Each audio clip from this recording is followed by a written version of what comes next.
everybody. It's Andrew, the Urban Bayman.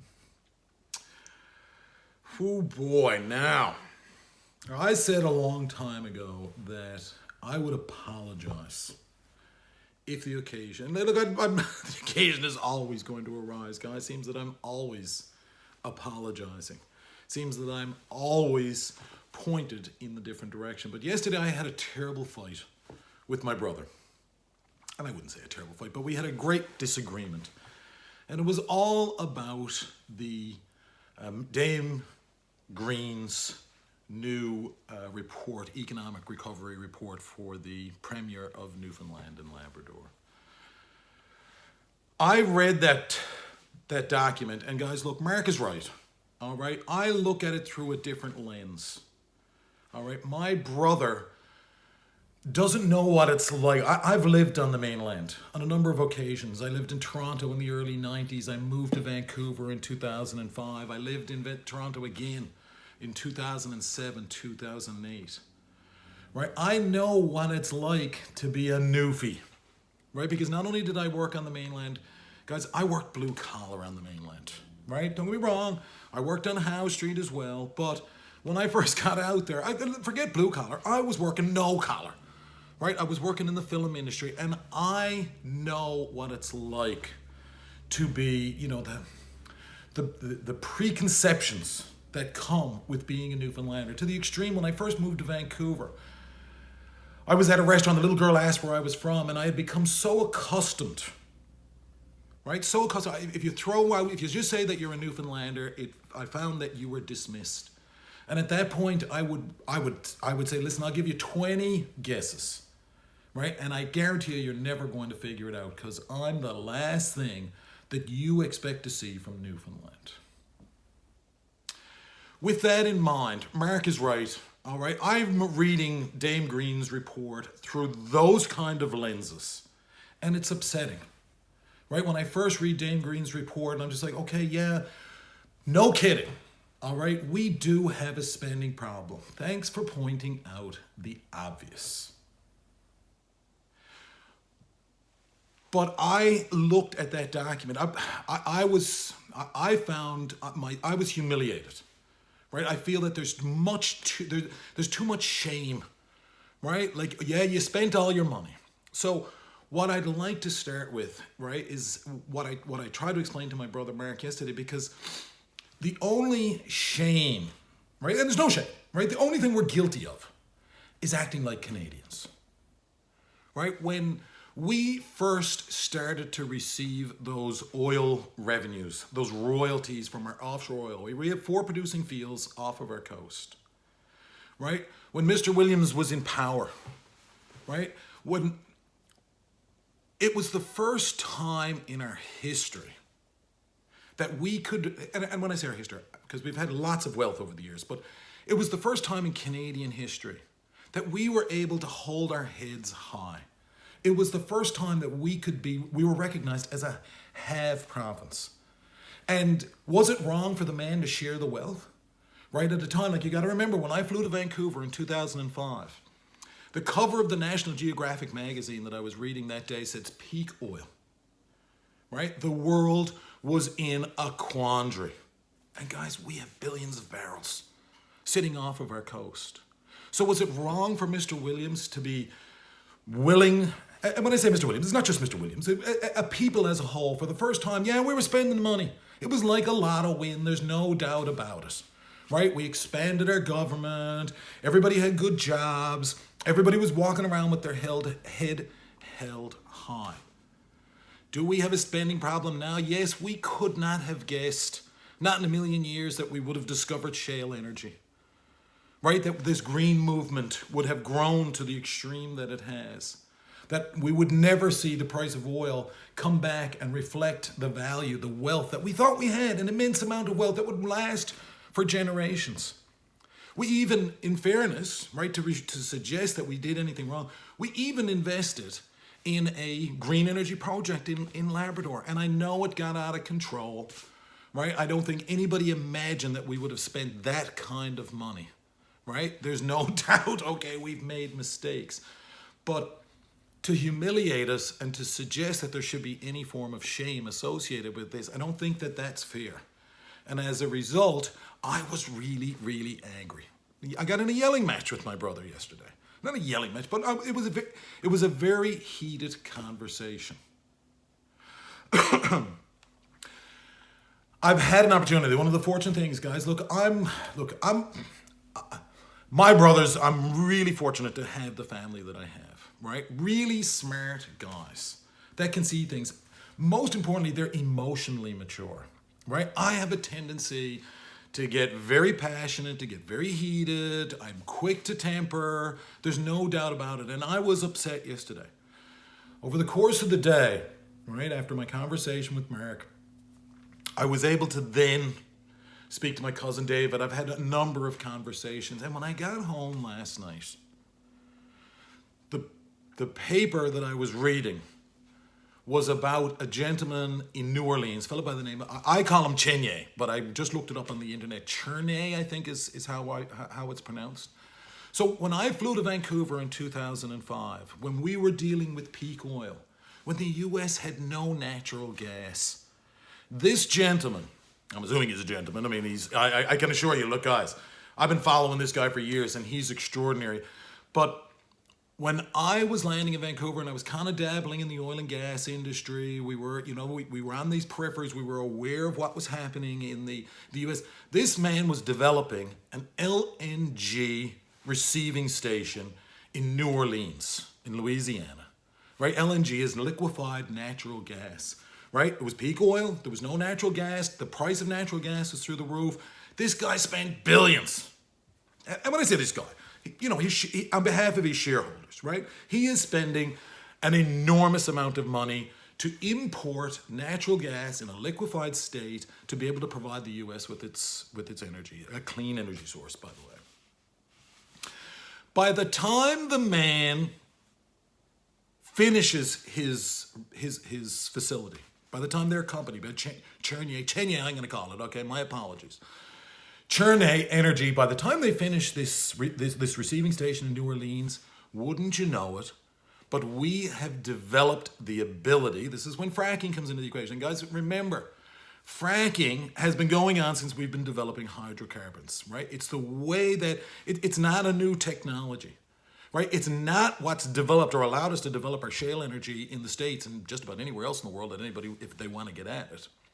Right? It wasn't the fracking that was the advancement. It was directional drilling.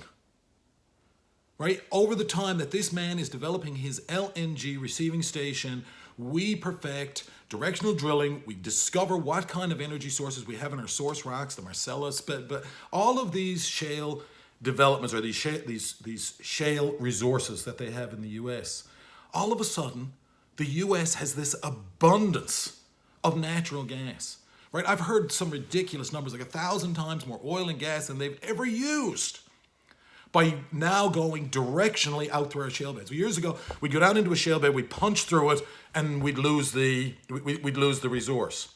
Once they discovered that they could drill horizontally, directionally, out through that shale bed for miles, and then frack that drill hole, all of a sudden, guys, well, as Buddy said at the Doug East conference, and I can't remember what year we attended that, but he said this will represent this will be the, it'll be the reindustrialization of Ohio, right? This was the kind of change that shale energy brought to the United States. Now, the lesson, the reason I bring up Chenye is because did he lie down, right? He just built $1 billion receiving station in New Orleans, right? Wiped out, right? There's no point in trying to import natural gas into a place where there is now an abundance of natural gas. So for the next 4 to 5 years, whatever the period of time it took, and again, I'm not up on all the details, but Chenye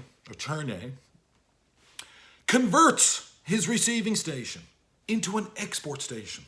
So now New Orleans is equipped with an LNG export terminal. They can convert natural gas into a liquefied form. They can put it on ships. They can send it anywhere in the world. Hip, hip, hooray. Good God, man. You talk about resilient, right? You talk about tenacity. You talk about a man that just wouldn't lie down, right? So they begin the conversion, and boys, oh boys, oh boys, can you believe this man's luck, right? Because it kind of reminds me of what's going on here in Newfoundland.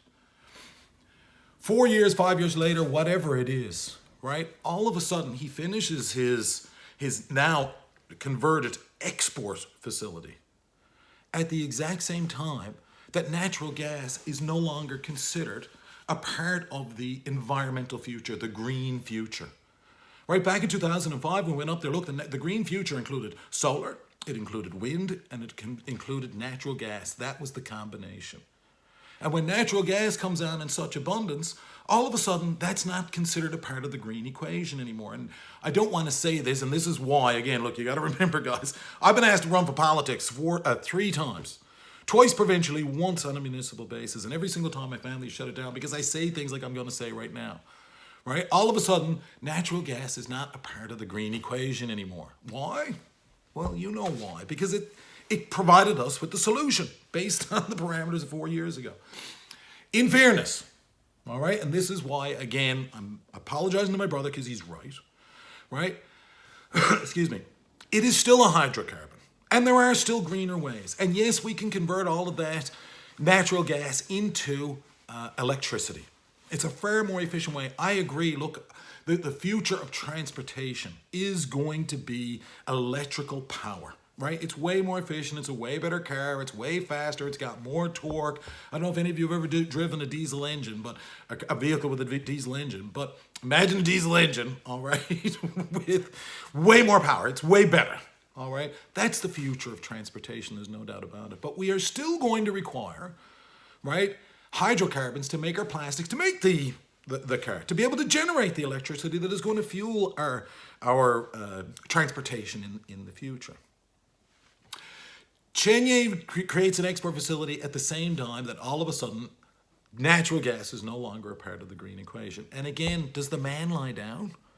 Right? Does he stop trying to move forward? No. You know what I saw last night? And God love it, it's all about coincidence, and it's the reason that I've had this opportunity to calm down, to reflect, and thank my cousin David, right? Because I was so angry yesterday with all the green initiatives that were expected in the report. Because I was looking at it yesterday as a luxury that we could ill afford, right?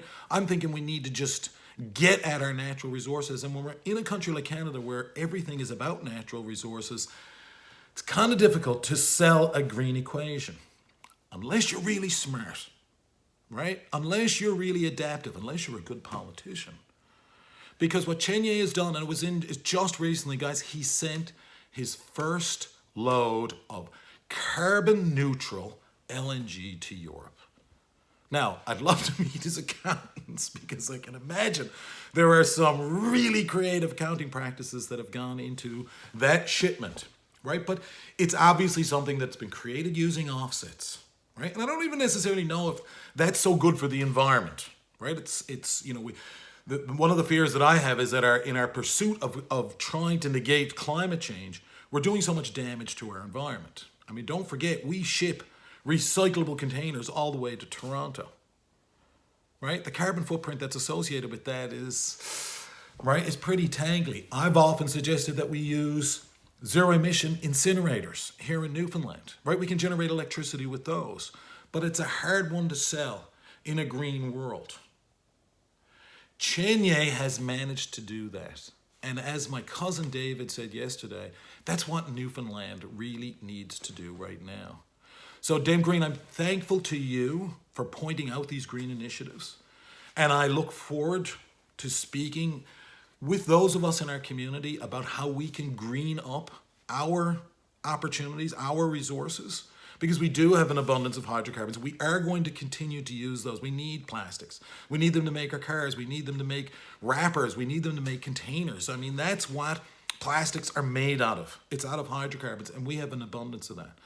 But we also have an abundance of green energy. I mean, I think it's 90% to Tony Biles, one of our guides, pointed out a little while ago, the percentage of our energy that's manufactured, that's created, that's generated here in Newfoundland using water power. Doesn't get any greener. But when it comes to our mining resources, I mean, look, it's a rock in the middle of the sea. Do I think there's some other mining opportunities? Sure there are. Do I think that we are very green in terms of how we look for resources, right? How we extract our resources, how we use our resources? I think we are, but can we be greener? I think if we look at Mr. Chernier and his mandates, I think we could probably become even greener.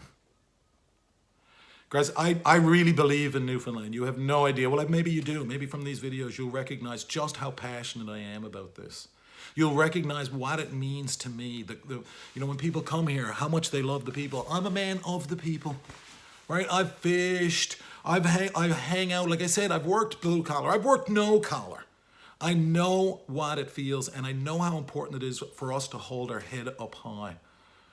Right? I think we can still do that. I don't think that there's any humiliation. I don't think there's any shame in our behavior up to this point. Right? Yes, as Dame Green points out, and as my brother Mark, we have a spending problem. There's no doubt about it. Right? We have to refocus that spending.